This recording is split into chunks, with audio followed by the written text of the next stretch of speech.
Welcome into the new year, Hot Mike Sports fans. I'm of course your host Ben Merrick, and in today's video, we're going to be going through the last slate of games through the last day of 2020. Congratulations, you guys made it. I hope you guys saw my thank you post last night or this morning, whatever you want to say. And if you aren't already caught up on the standings and everything, go back a couple videos. I'll get you guys completely caught up.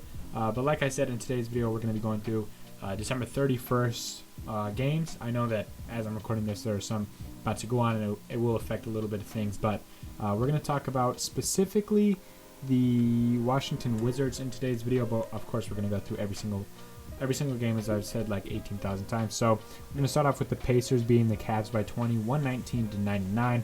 Sabonis has been on fire this year. He's been incredibly efficient. He put up a near triple-double, 25 points, 11 rebounds, 7 assists on 10 of 18, yeah. So he's incredibly efficient. The big thing for them, the real turnaround, was Doug McDermott off the bench putting up 18 and 9. Really was a spark plug there. The Cavs still had a great night from Colin Sexton and Darius Garland combining for 49 efficiently. The thing was no help from their bench whatsoever, and Andre Drummond shot 4 for 11. When you're shooting within 4 feet, you really shouldn't be doing that. So that was the main source of the loss there.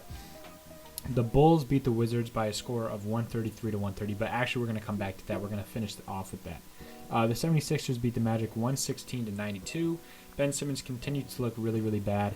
He put up 9 points on very inefficient shooting, but he hit a 3, so that was a national headline.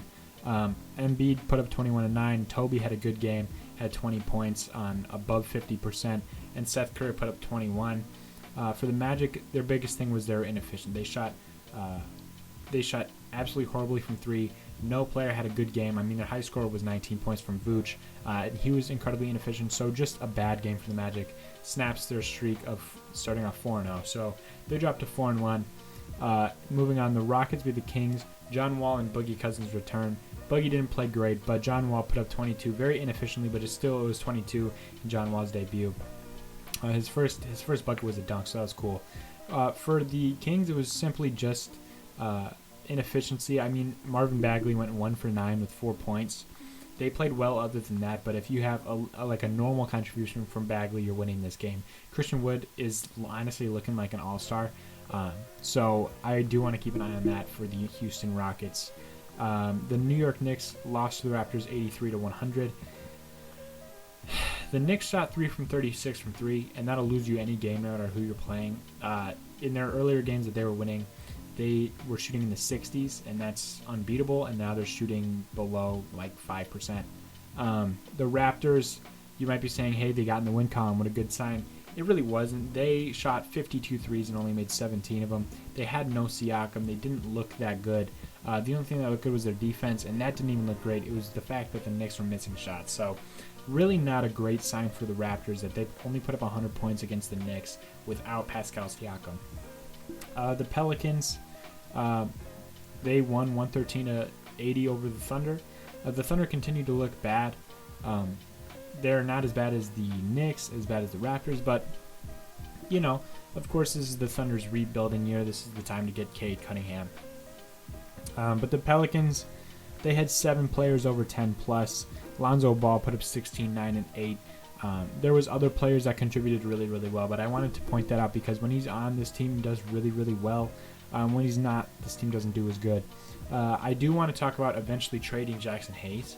I absolutely loved him coming out of college, but at this point, he is a complete bust. He didn't score any points last night. He rarely actually does score that many points. They don't need a backup big now that they have Steven Adams. It's time to move on from Hayes. I think trade him for a pick. Just get as good as you can because Jackson Hayes, I think it's time to give up. I know it's only a sophomore season, but he's just not that good. The Suns beat the Jazz 106-95. Nothing really stood out from the Suns, but the Jazz had Donovan Mitchell shooting 9 for 23. He's been incredibly inefficient. Yeah, he's always going to take the high-volume shots, but he just has looked really, really bad this year, and Rudy Gobert honestly has looked like the best player on that team. I do think that they'll turn it in the right direction just because Donovan Mitchell will figure it out eventually. He'll get in his flow. But right now he's not in it, and they're going to continue to lose games until he is. But going back, we're going to finish this video off with the Wizards versus the Bulls. The Bulls got their second straight win versus the Wizards, and when the Bulls are beating you and the Bulls aren't even at full strength, that is a terrible sign. The Bulls had 7 players over 10 plus and 6 of them over 15 plus. Like I said, they were shorthanded. The Wizards, however, they put up 130 with 5 players above 15 plus. Thomas Bryant had 28 on 10 of 11 shooting. You're like, that's a great game. The real thing is their lack of defense. They let the Bulls put up 133. Every player was hitting. Otto Porter had 28. You can't let that happen if you want to win games. Simply, Raul Neto is putting himself in a real position to be a good backup point guard. And in 5 minutes, the Wizards tip off against the shorthanded Minnesota Timberwolves. If the Timberwolves beat the Wizards, and the Wizards are putting up allowing over 120, it's time for someone to go. I'm not sure who that player is. I don't think Russell Westbrook and Bradley Beal are not good for each other. I think this is working out. I just think that they're inefficient. They need efficient buckets. They got it with Thomas Bryant, and it still wasn't enough. Danny Avdija should not be starting at this point. He shot 2 for 5 last night. He simply is inefficient, and that's not his fault. He's a rookie, and rookies are typically inefficient. I think that Davis Bertans, they might have to go big. Russell Westbrook's averaging 20, 12 and a half, and 12. Bradley Beal is averaging 32. I don't think it's them. I don't think it's Thomas Bryant. I think he works out for this team. I think Mo Wagner needs to see more minutes, possibly at the 4. Davis Bertans at the 3. Rui Hachimura has also not been great this year. So there does need to be some shifts. Maybe it's the coaching. Maybe it is the lineups. But if they start off 0-6, that is just incredibly, incredibly disappointing. So I do think keep an eye out for this Timberwolves and Wizards game. By the time you see this video, it might already be over. So take away from it what you will. And I'll see you guys in the next one. All right? Peace.